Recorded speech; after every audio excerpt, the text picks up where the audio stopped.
2012 में पेश की थी। इसमें से फाइलों हमारी 62 फाइलों में से 9 पट्टा मिला। 9 पट्टों से अभी दूसरी फाइलों कहाँ गायब है। लेकिन कहाँ पर है, हमने ये सब मिलकर के हमने ये पट्टों के लिए जाहिरात कर रहे हैं, लेकिन अभी तक इस पट्टों को कोई नहीं है। तो हमने क्योंकि दुख के लिए जंगलात वालों को रोका था। क्यों कि जाने के लिए सबको रास्ता चाहिए, जाने के लिए सबको, इनको भी आना है, हमारों को भी जाना है, सबको जाने के लिए रास्ता हमने रोका।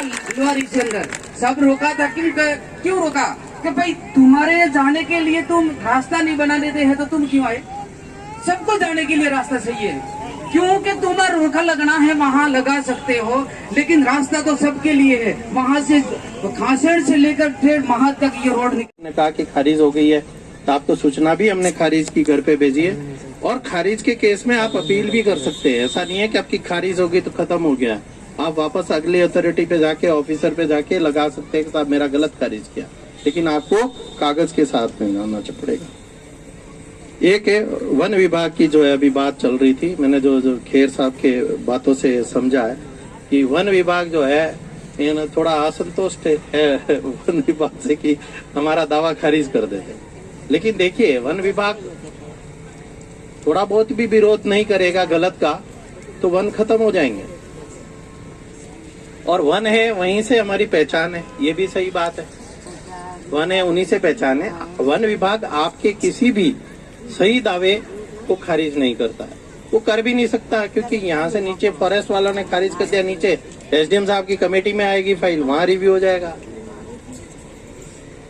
वहाँ पे भी गलत अगर हो गया है तो कलेक्ट्रेट लेवल पे जाती है, वहाँ हो जाएगा। ऐसा नहीं है कि कोई आदमी अन्याय कर सके और एकदम आपका दावा सही है तो खारिज कर सके।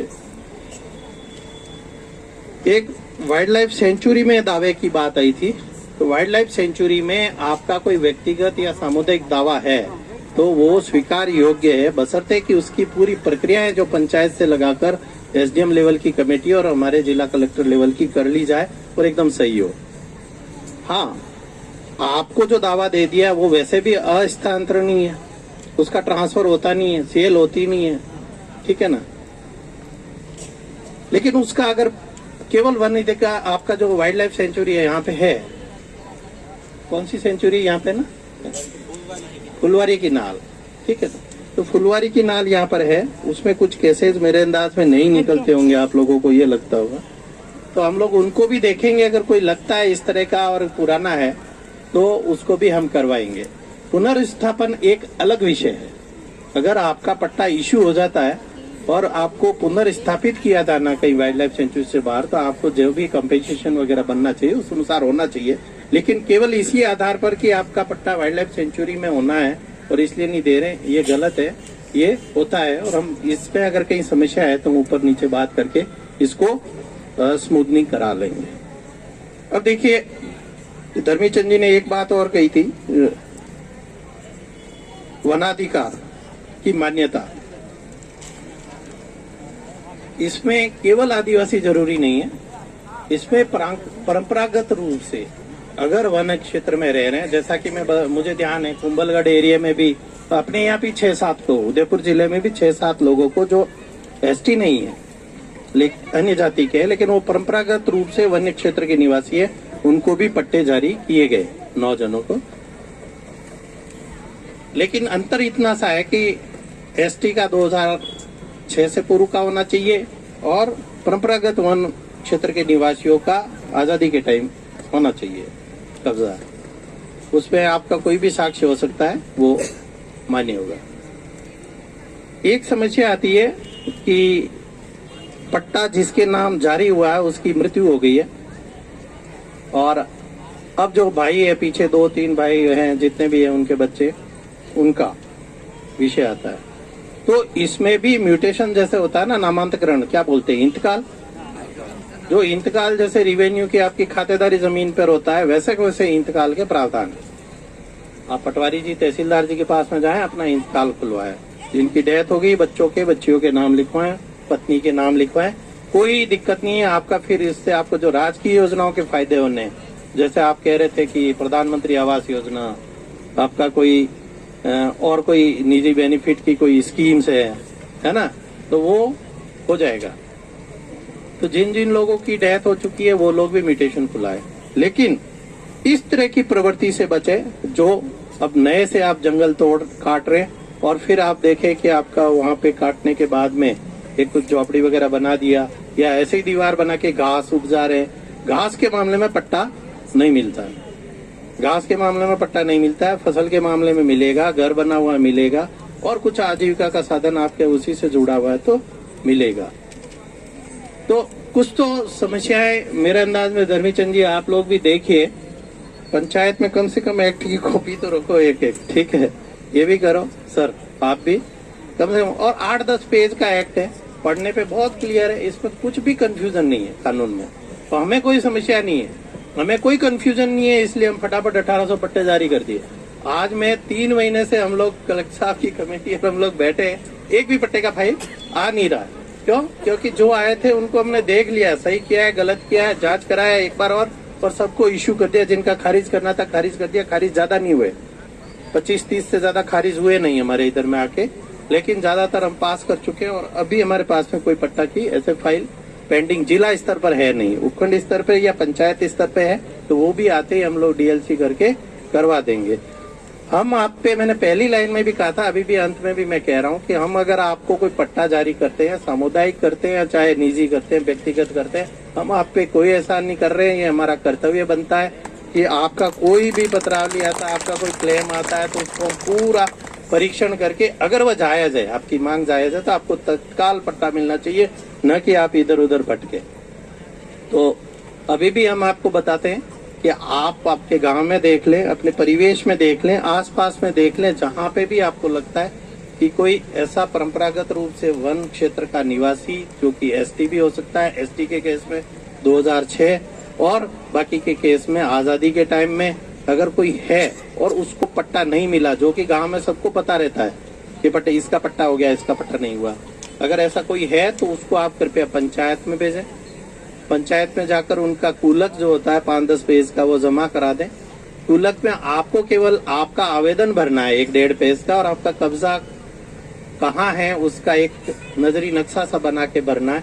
इसके अलावा सभी फॉर्मेलिटी हमें करनी है, अर्थात पटवारी की रिपोर्ट हमें करानी है, वन विभाग की हमें करानी है, वनाधिकार समिति को हमें पंचायत के माध्यम से भेजना है और ग्राम पंचायत की भी अनुशंसा हमारे पास में उधर से ही आनी है। आपको कुछ नहीं करना, आपको केवल 2 पेज भर के उसके कूलक पे आपको अपने खुद के हस्ताक्षर देने, और आपके पास में कोई दस्तावेज है, चाहे वो कब्जे के हों, आपका आइडेंटिफिकेशन के हो, राशन कार्ड वगैरह के हो, और आपकी निजी खातेदारी भूमि अगर पहले से है तो वो भी दें, क्योंकि हम किसी भी स्थिति में 20 हेक्टेयर से ज्यादा देते नहीं है, इसलिए वो भी आप दें। अगर आपका कोई क्लेम कम हो रहा होगा तो हम उसमें से खातेदारी जितना घटा कर देंगे, ये हमारा कहना है। बाकी जो है कंफ्यूजन होना नहीं चाहिए। वनाधिकार का अगर अधिनियम आए को अगर इतना साल हो गया, 15-17 साल हो गए, उसके बाद में भी अगर आप लोगों को कंफ्यूजन है तो थोड़ा सा पंचायत में जाके भी क्लियर कर ले।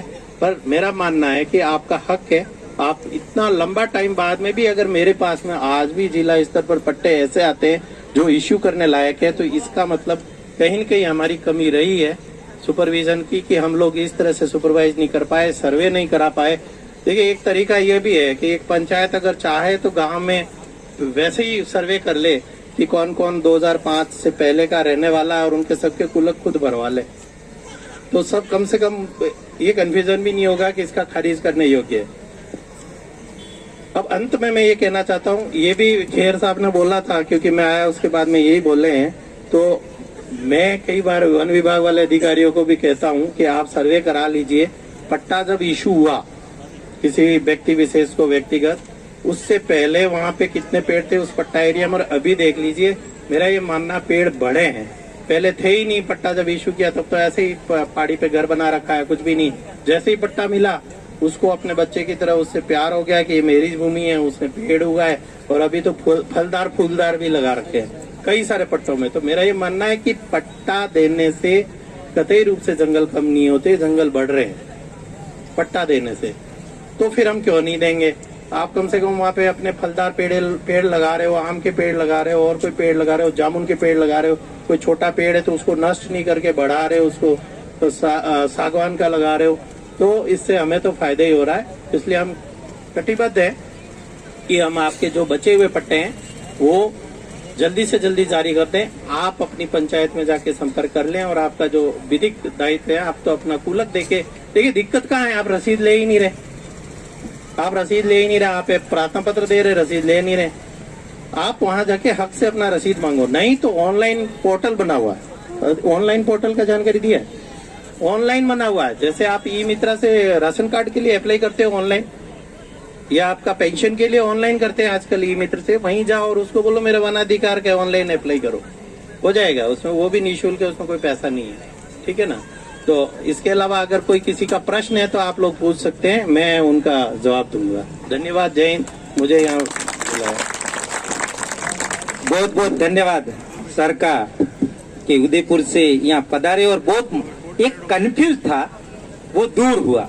कंफ्यूज विभाग और हम सब के बीच में कि भाई वन्य जीव अभ्यारण्य क्षेत्र फुलवारी की नाल में वहाँ सामुदायिक दे ही नहीं सकते, ये कंफ्यूज था।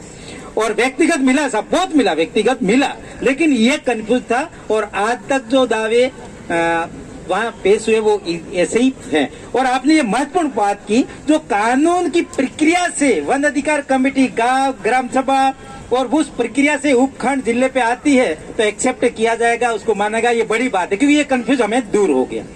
तो बहुत बहुत धन्यवाद, आप पधारे यहाँ और काफी इस कंफ्यूज को दूर किया और शेष जो चीजें हैं उसको आगे ले जाएंगे। दूसरी जो बात है, हाँ ये सब कह रहे हैं और मैंने भी कहीं ऐसा बोल दिया कि वन विभाग ऐसा करता है, लेकिन ये विभाग जंगल का कोई चीज नहीं लेता है, जंगल का हर चीज हम लेते हैं। विभाग वो भी बसाने की बात करते हैं, लेकिन जंगल का कोई वो लेके कर्मचारी थोड़ा जाता है, जंगल तो वही है। इसलिए विभाग सब के लिए है और सारी जंगल के लिए है, वो कोई अपना दुश्मन नहीं है या कोई गलत नहीं कर रहा है। लास्ट बात इस जनसंवाद का, एक तो ये कंफ्यूज वाला मामला था, वो कम से कम ये तो हुआ कि यहाँ भी देना है जो प्रक्रिया के तहत है।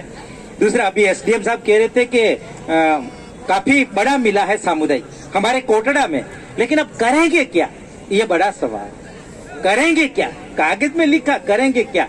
तो इसी सिलसिले में मैं 2-3 दिन से जयपुर में था, वो बजट जो आने वाला उससे पूर्व बजट चर्चा में, और ये सारे उधर सुझाव रखा है कि भाई क्या कैसे करना, हमको जंगल बसाना है, बात तो ये है, और बसाते हुए आजीविका सुनिश्चित करनी है। तो क्या चीजें करेंगे, और जिनको व्यक्तिगत मिल गया उसके लिए क्या, और सामुदायिक मिला है उसके लिए क्या क्या करेंगे, कैसे वन संसाधन का विकास का रूप में हम प्रपोजल, और क्या प्रपोजल है, क्या सूक्ष्म योजना बने।